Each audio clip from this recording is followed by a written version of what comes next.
Dr. John Jacob with Texas A&M Sea Grant will start us off. And he's, I think for his bio, I'll say he's been teaching me for 10 years about how to understand Houston and the watersheds and what wetlands mean and what loss of wetlands means and the scale of the loss of the wetlands and how we could maybe do something different and why we should do something different. And so with that, I'll give you John Jacob. Okay.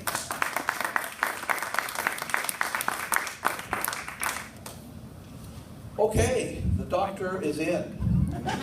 This is a clinical metaphor here, intentionally so, because I want to talk about the health of the landscape and the health of the Houston landscape in particular. And the focus for us that we need to have is that of a watershed. Okay? If we're going to talk about the health, then it's the circulatory system, it's the lymph nodes, it's all of that that makes up a watershed, because a watershed integrates everything that happens in it. So that is the framework that I would like to take, and I want to take a metaphor. I'm hearkening back to one of the great prophets of conservation, and that is Aldo Leopold, and you of course all have this memorized, hopefully. This is what he said, so the preacher is in now, not just the doctor. A thing is right when it tends to preserve the integrity, stability, and beauty of the biotic community. So I want to argue here tonight that we too are part of the biotic community, and our integrity, stability, and beauty is just as important as that of the landscape around us, and that these two things are connected, and that if we want a healthy landscape, we need a healthy built environment as well as the prairies, the forests, etc. Now some of these things are easier to quantify than others. Beauty is a little more difficult, but I will come back to that because I think that is fundamental. Oh, we've got to stay over here because we're being recorded. Okay, is that better? Yes. All right, very good. Okay, all right, let's zip along here. So when most people are driving down the freeway or they're driving along, this is what they see. Now this is a little bit of an intentionally bleached out, blurry photo, because that's what most people see when they drive by and they think about our surrounding area as just a featureless plain, just flat, and they look at that and they say, well, when's the strip mall coming, right? You know, when's that land going to be improved, right? That's how a lot of folks like to talk about it. But it turns out that, yes, we are in a very flat area that causes some grievous problems. There's the burden of flat land for those of us that are trying to sell the nature that we have here. But if you were a bird and you were able to get up above this landscape, you would see something like this. This is a color infrared photo. I don't know if birds actually see in color infrared, but you know, whatever they see, and they would see in something like this. And hopefully you can see this out there. This is an aerial photo. These are roads here. And all of these dark areas that you see here are concave areas in the landscape. Areas that I have been telling everyone. Can everyone tell me what these are called? Who knows this? Prairie potholes. I was waiting for you to just shout that out because you'd heard me say this only 10 bazillion times. So these are the prairie potholes of our area here out on the prairie. And we also have forested potholes. It's not just prairie potholes. So the darker the area, the wetter it is, and then we have these little round guys here. Anybody know what those are? Pimple mound. Okay, see, and he's not even a prairie guy, but he's heard me say it so many times. So these are the prairie potholes. This is the pimple mound. This is an incredibly complex landscape out here. It's extremely flat. You might know the difference between these little bitty pimple mounds and the darker areas might only be a foot, maybe 2 feet at the most, in relief. Right? But the short-range order here of that relief is tremendous. So you just go a foot or two, and you go from, much better.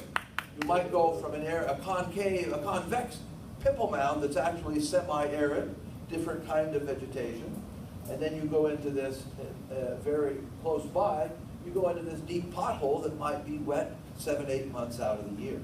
So it is an incredibly complex landscape, as I would call it a world-class kind of complexity. all laid down, all as a result of the rivers, the ancestral rivers that laid this area down. And then over thousands of years, the wind blew, the mastodon romped around, and the buffalo wallowed. And this is the kind of landscape we got that has evolved here over time. Really a unique landscape. And if you catch it at the right time and you're actually paying attention, you might see something like this if you slowed down. So again, these are our wetlands out here. These little knolls, little guys here, are the pimple mounds. And you can see that they like to travel in packs as they go across the landscape. And back here we have a gallery forest. So this is us. This is our landscape that we have here. And we need to learn to know it and to love it. And of course, we've got the trees as well. We tend to oftentimes focus on prairies, especially when I'm around Jaime here. But the trees are important too. We don't want to leave those out of the equation. So let me start here with talking about what we've lost. Because we've lost a lot, and we have tried to find ways to quantify this so that it can get into public discourse. You know, it's not enough just to say, whoa, we've lost a lot. We need to say how much we've lost. And there, of course, here you can see a very nice, it's a wonderful wetland down in the League City area, but the cash crop is slowly taking over the prairie there. So this is a result of some work that we've done over about the past 10 years. We've looked at the wetlands in the area, and we've quantified the ones we've lost. Now, for those of you that are cognoscenti that know, we took the National Wetland Inventory maps, and we overlaid them on newer aerial photography. So quite simple, actually, to be able to determine that. It's not the National Wetland Inventory maps don't catch everything, but what areas they do label as wetland tend to be wetlands. So you can see the red here is the bleeding, quite literally. And Harris County, of course, is the epicenter. So this is what we've lost since 1992 when these wetlands were mapped, and then 2010, which is the latest year that we've actually looked at. So just lost an incredible amount in Harris County, but the rest of the counties are catching up pretty quickly. And of course, this was in the at the start of the Great Recession, so we have a whole lot more that's been lost since then. You can see these are the percentages here, and then thousands of acres lost here. The emergent wetlands, these are the prairie wetlands. In Harris County, we lost 35% of what was there in 1992. So to me, that is a catastrophic amount. If I'm a doctor and I'm looking at things and I say, you've lost 35% of your wetlands, it's time to go to the hospital. You need some serious treatment here. And then the forested wetlands, 25% in Harris County, and still these percentages don't always line up with the total numbers. 22,000 acres of forested wetlands lost in Montgomery County, 10%, and I guarantee you that number has risen quite a bit just in the last few years because of the amount of development that's going on there. So catastrophic is what I would say. I mean, if you looked at that rate, it's going to be gone. Are these wetlands important to us? Of course they are. They're the kidneys of the landscape. They clean the water. They're also detention areas. They detain floodwaters before they head on downstream. And a whole host of other kinds of things. So, yeah, we've lost a whole lot, there's no question about that, but now the next question we have to ask, well, is there anything left? Is there anything worth saving in this flat, featureless landscape as we drive by? You know, we don't have any Yosemite, anything quite like that. So is there anything really worth saving? Well, I think there is. In fact, you saw that picture I just showed you a minute ago, the Prairie Pothole complex that was out near Richmond, actually, and half of it is gone. That was a 1992 photo. This is also another very interesting area. This is out in, this is Highway 36, so out in Brazoria County, or maybe it's Fort Bend County, I think it's upper part of Brazoria County. Here you can see these wetlands, and you can see here that they do look like they're old channel scars. So same thing here, we can see the wetlands. You know, what I'm trying to point out here is not that hard to map, right? You can see the forest, we can all recognize trees. So all we did was just a simple GIS kind of a exercise, and we drew polygons around them. And so these kind of areas, we called them prairie potholes, and these we called forests. And we basically had upland forests and bottomland forests. And these areas like this, these prairies, we categorized them by how well this original depositional landscape was still there. Does it still have the pimple mound? Does it still have the scarring and that kind of complexity? So it's not really all that hard to do. But nobody had done it, so we decided, well, let's do it. So here's the map. This is what we have left. Very good. We actually have stuff left. That's the message. That is an important message for you to take home. Yeah, we have lost a lot, an unconscionable amount. But there is still a lot of stuff left. It's almost 2 million acres of stuff. Now, it's not all equal necessarily, but there's about 2 million acres of stuff that we need to think about preserving. In large part because places like Houston, in the urban periphery, a lot of this stuff did not get eaten up, out to our west. Rice country pretty well obliterated everything, land leveling, also to our east. Strip malls and everything else, of course, ruined everything here. But on our urban periphery, we've got the most diversity you will find on the entire Texas Gulf Coast. There's a few little splotches here and there, but there is nothing like this at all. And there is a tremendous amount of diversity in places like that we call the Columbia Corridor here, down in our southeast corner. That's an unequaled kind of diversity. These lighter green areas are the prairies, the darker green are the forests, and we have just a tremendous mix of the prairies and the forests here. My estimation, this is really our crown jewel. But we've got stuff all over the place. Our northern forests, of course, are in serious threat of being obliterated in Montgomery County. Because wetlands are the only kind of habitat that is sort of protected, and most of them are not protected at the moment. But if you don't have wetlands, then there's no law, there's no nothing that says that we need to save this kind of stuff. But believe me, we need this for our grandchildren. I was just talking to Dr. Kleinberg about my grandkids, and I want them to stay here, I want there to be jobs here, etc. But I also want this legacy to be here for my grandkids. I want to be able to take them out to the prairie, the big wide prairie. And another thing about this map is we only mapped areas 100 acres or larger here. Now you might say, well, what about the 50 acres? What about the 25 acres? Yes, those are nice. But ecologically, you need about 100 acres to mean something, to have some health, some landscape health. So this map is everything that's 100 acres and bigger. But there are some spots out here that are 20 and 30,000 acres. So that's the incredible thing, that we would have pieces of landscape that are 20 and 30,000 acres big. And those things are going to go. The little highway that's going to come whipping along here, I think, right about here maybe? No, it's not.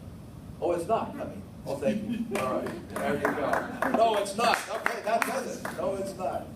Oh, I'm afraid it will come.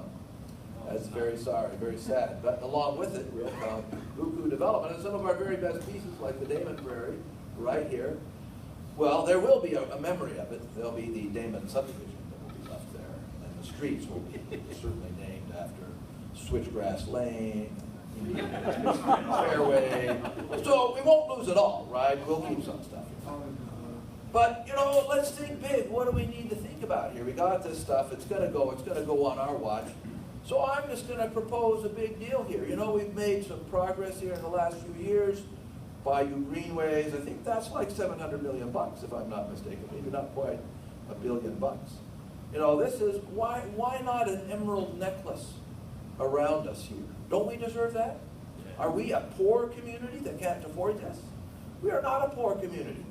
So why not an emerald necklace? Now, within that emerald necklace, I just did a little fancy GIS work this afternoon. Actually had somebody to inform me. There are over 1 million acres, about 1.2 million acres of habitat fragments in that emerald necklace. So I just kind of drew that in a hurry. I didn't necessarily, wasn't trying to be too precise, just to demonstrate. Well, what if we saved half of that, 500,000 acres? At $10,000 an acre, which might be an average, I don't know. That'd be $5 billion. So the Houston Wilderness and their research, what do they call it, the Regional Conservation Plan, they're already talking about $1 billion that we need. We need $5 billion. okay? We can do this. It's not that hard. So I'm not going to spend time on talking how we need to do that, but that is something that we need to do, no doubt about it. Because there is some really great stuff. Now, convincing people that this flat featureless plane is worth $5 billion. That's the hard part. So all right, back to the doctor. So how do we know, what to save and what's good and, what can be restored? Most people when they look at this, probably most of you, when you look at that, say, oh, okay, that's pretty good stuff. This is actually trash. This is not good stuff. So there's a certain knowing here, right? That in other words, it's the idea of beauty. So most of you, I'm assuming, I don't know how many prairie people we have here, so if I insult you, please excuse me. We've got looks like a nice woodland. That's all Chinese tallow. This is not a good forest. And this is just, smut grass and who knows what else, and tallow is overtaking that as well. So, in a sense, beauty is in the eye of the beholder. And it's in the eye of the knowing person, right? Once you know that there's a switchgrass, and that there's Indian grass and big blue stem, and you know that when you see those, that's really unique, that means that that's a healthy prairie, then you start to see that as something beautiful. So that's the, you think about our kids here in Houston. I've talked about this endlessly before. My grandkid, not too many years ago, came home and, Grandpa or Abuelo, he says to me, we're learning about the Amazon today, and we're recycling for the Amazon. That's what we're doing now. We are recycling for the Amazon. You are recycling for the Amazon. What is going on here? What are you talking about? So why aren't they talking about prairie potholes and pimple mounds and coastal flatwood forest? Why aren't they talking about that? Shouldn't all of our kids know the 10 prairie grasses, the 10 big prairie grasses, or how many ever? Why shouldn't they know that? Shouldn't they learn that? How can you love a place if you don't know it? And that's our problem. We don't know it. We got problems. How are you going to know, how, you compare this forest here, tallow, that looks nice, that's a forest. This is a real forest, okay? This is willow oak, and that's palmetto. This is a stand, you look at that and you say, well, that's pretty, it's semi-healthy. That's standing there. If you've got a stand of willow oak, that means something, right? So you look out, so the question then, we had a nice conversation on our tour today about restoration. How do we know what to restore? We went to Memorial Park and we talked about the Karankawa and this and that. Well, how do we know? I think this is a little bit of a bizarre metaphor, but I'm going to throw it up here anyway. It's my health metaphor. This is the state of our prairies, some of them. This guy went to war, got part of his face blasted off, and he got his head conked, and he's got amnesia. So he doesn't remember his name. He doesn't know that. He's, a tough case. But we can still nurse him back to health, right? We might have to give him a new name. Might have to kind of reconfigure his face. We don't know exactly how to restore him because he forgot who he is. And we don't know exactly what his face looked like, and maybe some of his arms, I don't know. But we know enough. He's got the bones, he's got the features, and so many of our prairies are like this. They've lost some memory, they don't quite know, but we can make wise enough choices to bring these things back to health, at least as in our terms today. So there's a big job before us, a restorative economy to bring these prairies and these forests back to where they need to be, because they do so much for us. All right, so the doctor also has to look at changes. And always concerned about cancer. Here we are with the Texas Medical Center, right? They're always so, sometimes patients, they have these little cancers and they start to metastasize and they grow out, and and so there's some kind of a threshold here, right? When you're treating you got cancer, you got stage 1, stage 2, stage 3, and some of these, they look like, well, maybe this development out here, it's a little less dense, and people are putting little bioswells and things out there. Maybe that's okay, right? Maybe that's healthy. Maybe that'll be okay. I don't know. So again, this is this idea of watershed health that has to be holistic. It can't just be about the natural areas. It's got to be about this stuff too, because we got this stuff, and we got more of it coming, right? We got 4 million more people coming, at least, at last count, as far as I know. So we better figure out how to deal with it, and in such a way that we don't lose everything we got. So in the clinical terms, then, what we do as the watershed doctor, and I am a watershed doctor, by the way, certified there, practice, treat patients every day, and I make house calls too. So when we look, one of the indicators, we have just like regular doctors, we have indicators that we look at. And so one of the big indicators is this idea of impervious surface. So a lot of stuff is going on here besides impervious surface. I mean, you know, the prairie is gone. There was a prairie here.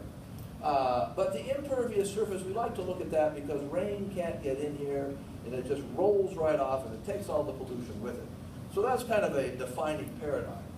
And the science of watersheds, when we look at this, many studies have been done that, you know, as you look at a catchment and you sum all, you know, this is the percent imperviousness, then your stream health goes down as your imperviousness increases. So this is pretty standard science. And this is the model that stormwater people use, the impervious cover model. And this informs how people deal with urbanization and how we decide what's healthy and what's not healthy. So from a stormwater point of view, this is the main deal. And again, it's just sort of summarizing that, you know, if we put all the data points on here, it would be a big scatter diagram. So we're just summarizing, and they have determined that there are some thresholds, some important thresholds. So if you are above about 10% imperviousness, you are already pretty seriously impacted.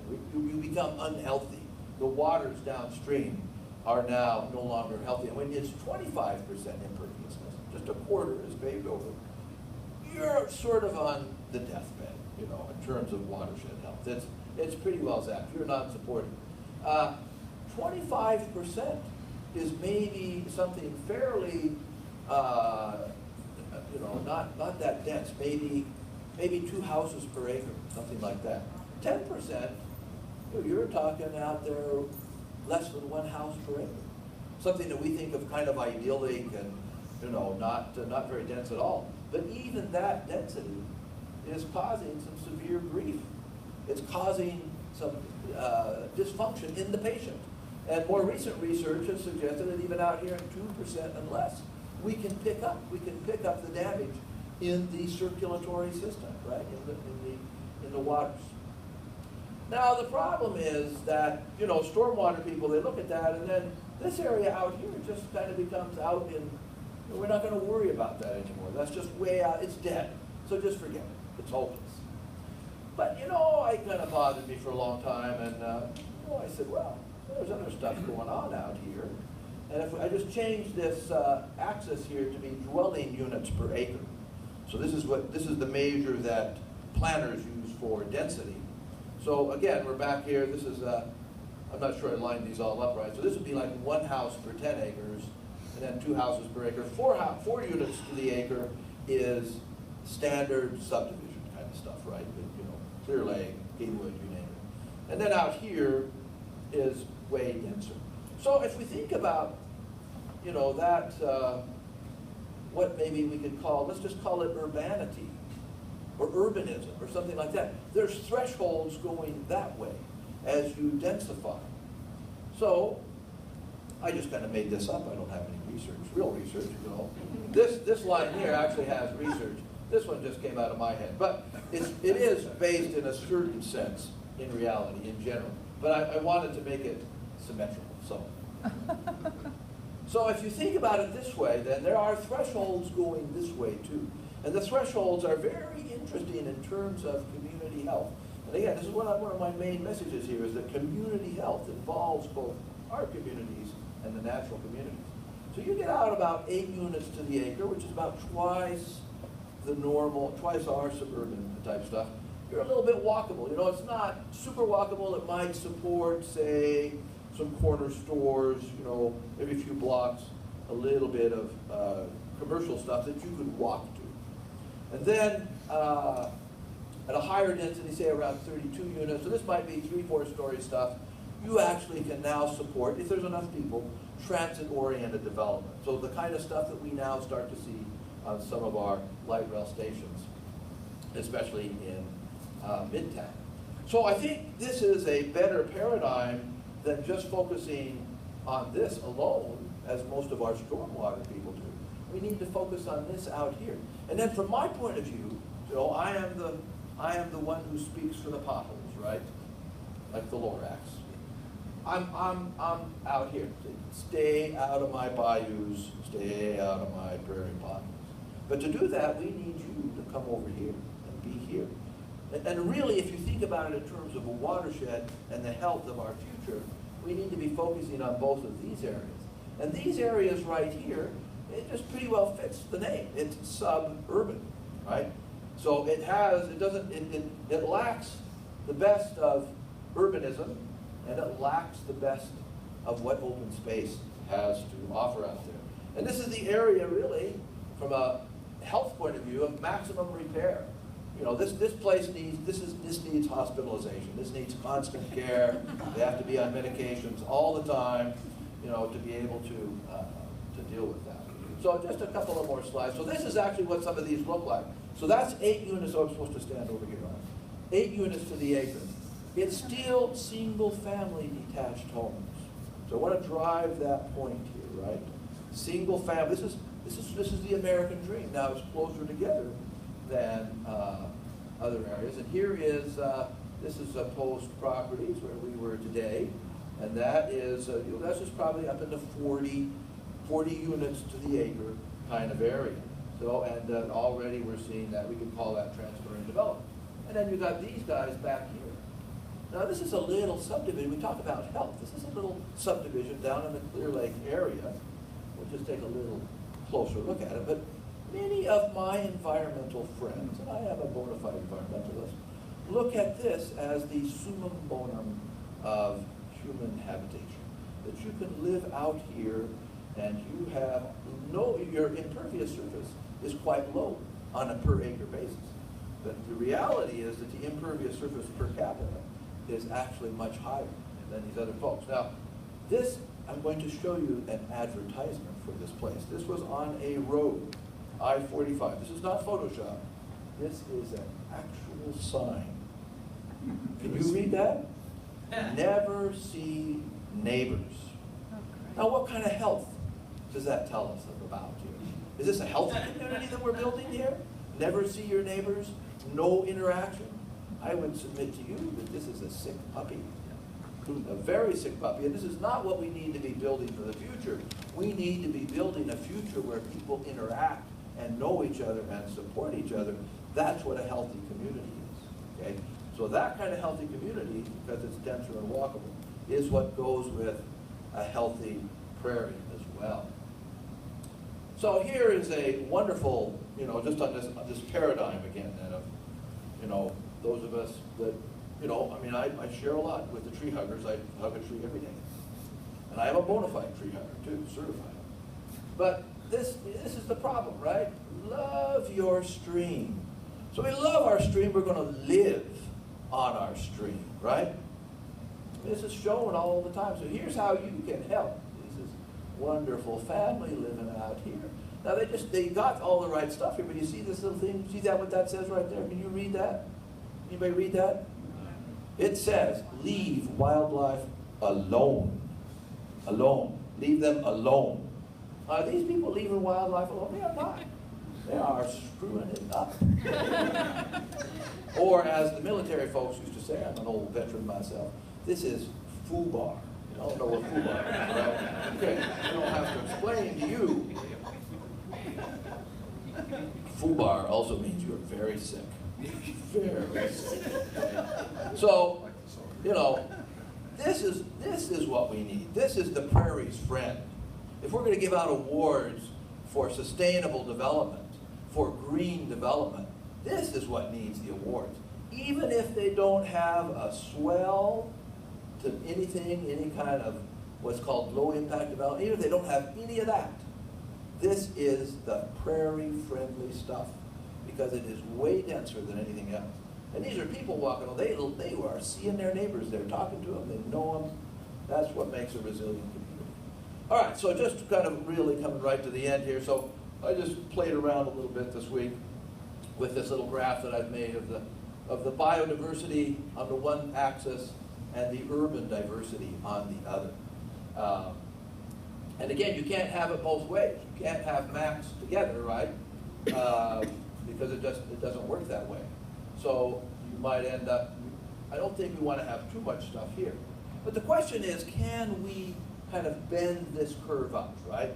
So here we are, urban area. Can we bend this curve up a little bit? Can we insert some green into the urban areas? That's a very important question, a question a lot of people are discussing all the time.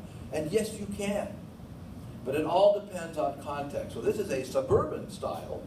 This is a little rain garden. It's got all the nice native plants. It's doing the right thing. The water that comes out of here is cleaner than the water that falls on it. No question about that. Here's what we call a water-smart landscape, used dominantly native plants, not all native plants, but these are plants that are adapted to this area. They don't need so much maintenance. It's a beautiful landscape. Again, it's beautiful because if you know what those plants are and how well adapted they are to you, it really is quite beautiful. We can build things like stormwater wetlands out and about in our areas. This is actually in Austin. It brings some green to the city. It's cleaning the water as it flows through here, and actually it increases the value of these properties here. And so I think even the flood control is changing these days. Rather than having these areas in the backyard, in many areas these are now being put in the front yard, recognizing that we can kind of have our cake and eat it too. But then we get places like this. And we had a nice little discussion there today. This is the Post Oak, or Post property, as they call it. So this would be a fairly dense area. I mean, this is maybe 40 units to the acre. So they have put in here this this trench here. And the idea here, this is called a bioretention cell, I guess they would call it.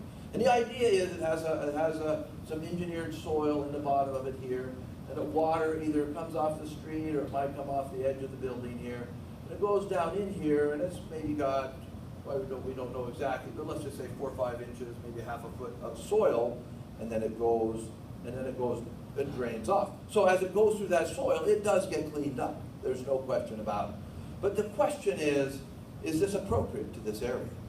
Should this be here? Number one, it's a little bit dangerous if you're walking along here and maybe a little bit tipsy, you might just fall into there. So it has some problems. And we had a discussion about does it fit or does it not fit. I won't get into all the pros and cons here, but just to point out, this is the kind of conversation we need to have. What fits and what doesn't fit. And I think we need, when we're up in these higher T's, when we're in the higher density zones, we need to put people first, and we need to concentrate on the amenity. I mean, basically, by putting this here, you've sacrificed a third of that sidewalk. And a sidewalk is a critical urban environment. Now, we don't have the little stores and coffee shops here like we do just around the corner, but you could have that. And I've heard some of my LID colleagues, low-impact development, they would like to put that there. Notwithstanding the stores, this is just around the corner on Gray, so some of my colleagues would say, yeah, this would be improved by putting a bioretention swell right down the middle of it. Well, this is a confusion about what's healthy and what's not healthy. Street trees are important. There's not a lot of other stuff going on here, but you could, in terms of treatment. And the trees are not, they're not in a big enough box like, say, to grow like they were in a forest, but they're growing just fine here for the urban environment, and they're making a big difference here. So trees, and knowing the right kind of trees. We had a little in our conversation this morning, a cypress which grows in a wetland is actually one of the best urban trees there is. So we need to make lists of those kind of trees. All right, so if we can bend the curve over here, let's bend it this way a little bit too. And what would that look like? Well, I'm not quite sure, but I wanted to be symmetrical, right? So I figured if I was bending that one, well, I ought to bend this one too. And I think you could This is somebody who might recognize this as a competition the LID people were having, and we postulated the competition was they wanted the whole thing filled up with sprawl, but with the appropriate practices. So we said, no, let's just do this about 4 times as dense. So you could imagine that, I know we don't want to have much development on the prairie at all, but if we were able to develop these tight areas, villages, so to speak, where you could actually walk to the farm, believe it or not, and we need that farmland. We have great farmland out there. That this might be a way to have some development on the prairie without totally obliterating it. I'm going to go a little fast. So this is a little something I give to my students who are, say, master naturalists and others. I sometimes give it at the first of a lecture and at the end. And I say, which one of these is the most environmentally friendly house? And I tell them, this is the little house on the prairie. It has every green thing that your heart could desire. It has solar panels. It has a composting toilet. That's really the max. All the plants are native. Everything is just as green as it could possibly be. And you definitely do not see your neighbors. They are an acre away. And then there's this place. This is city center. And I tell them, well, all of these are non-native plants. They could be native, I don't know. But I tell them they're non-native. Which do you choose? And it's amazing that I would say about half choose what they should be choosing, right? Which is, of course, this one. And the rest of them, they at least recognize they shouldn't be choosing that. But then when I say, well, where would you rather live? Then most people still say, well, they still want to live up here. They don't want to live down here. But I think that's because they still don't quite know what comes with this. They haven't quite tried it. So, this is my almost anti-penultimate slide here. I think it's actually close to the end. Really what we are all about here, for me the term is placemaking, right? You all have heard this term, the urbanists use it, but I think it applies to the natural areas as well. It's about building better prairies, about restoring better prairies, better forests, etc., and building better neighborhoods ourselves. They don't have to be the densest neighborhood. There's an emerging idea called place-based sustainability. And just to make it quick, it's like comparing Houston and Phoenix. Phoenix is screwed because they don't have a decent water supply, they're in trouble, et cetera, et cetera. Whereas we actually have pretty good water supply, we're close to the ocean. We are in a place that could be sustainable for quite some time, if we don't screw it up, if we don't best in our nest. So placemaking, again, I think this is our task before us. And I've kind of lined up these guys on this little graph that I'm playing with. What I want to point out here is that we don't have to go to Manhattan densities to get a good environmental bang for the buck. Even if we're down here in this zone, and I think this is the zone where most people in Houston would be amenable to something like this, especially if there was some urbanism around it. Peter Calthorpe once said, who'd want to live in a townhome without a town? So building this, to me, building the towns that townhomes are in is just as important as saving that prairie. And in fact, well, equally so. So a lot can be done on this lower end here. I'm not even going to go through there. So this is my last slide.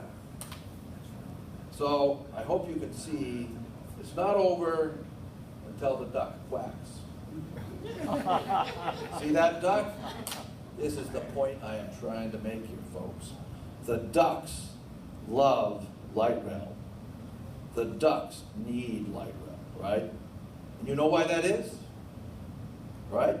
This is a water quality. The light rail is a water quality feature. Do you all recognize that? Ooh, does that mean I'm like over? Okay. All right. I guess that's what that means. All right. It's a water quality feature because it does more for density and to encourage density than any other single feature. So if we want to think about the integrity of our prairies and everything else and water quality, the most important thing we can do, bar none, is to build more of this stuff. We've got to build the university line. We've got to build lines coming and going every which way so that people will want to live here, that it'll be an interesting place. We can't force them here. So the duck says, build a rail. And I think I would suggest to you that we need to judge everything, the rest of this conference, in terms of ducks. So as a practice, is it a 1-quack practice, a 2-quack practice, or is it a 3-quack? And 3-quack is the max. And I will stop it right there.